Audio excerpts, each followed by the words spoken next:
have a tremendous amount of hope because I'm a believing in Jesus Christ, who was raised from the dead.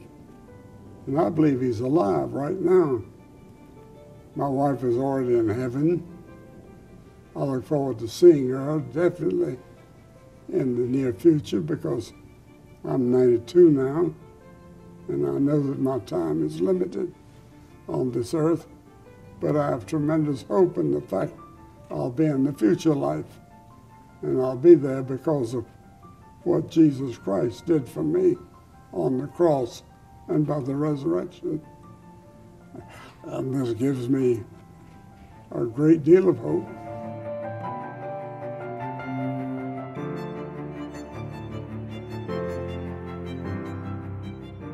I would study more, I would pray more, travel less, take less speaking engagements. I took too many of them in too many places around the world. If I had to do over again, I'd spend more time in meditation and prayer and just telling the Lord how much I love him and adore him. And I'm looking forward to the time we're going to spend together for eternity.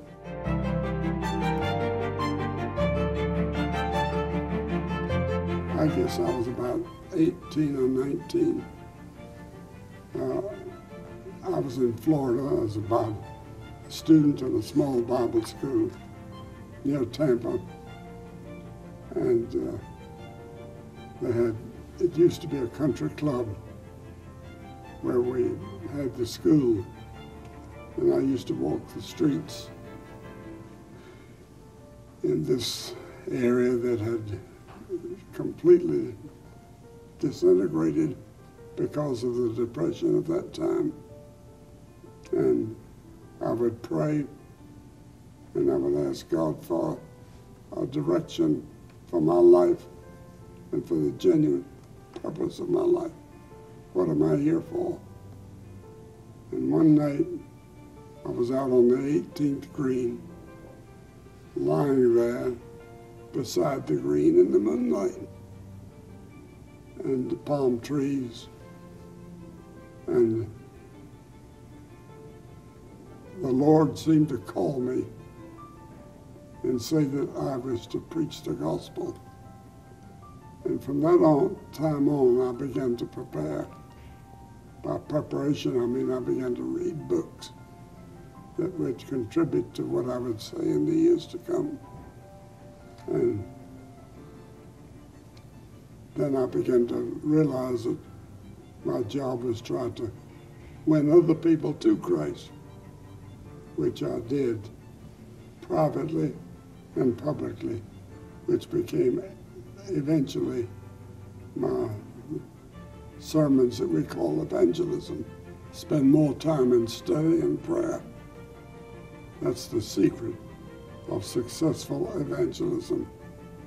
If you neglect that, you've neglected the very heart of God's call to you.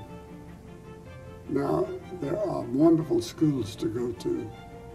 We have wonderful Bible schools, Bible colleges,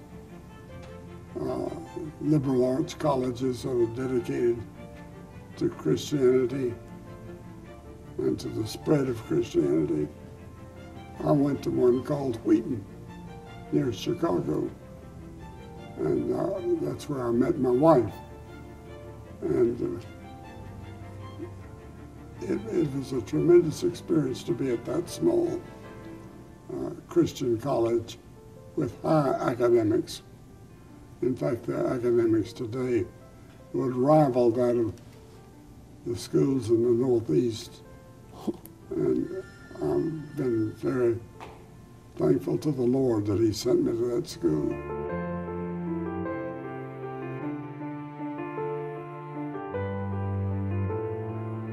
'41, I've known he became one of my best friends, and we became very close friends. And I was with him on various special occasions and spent several times at the White House with him.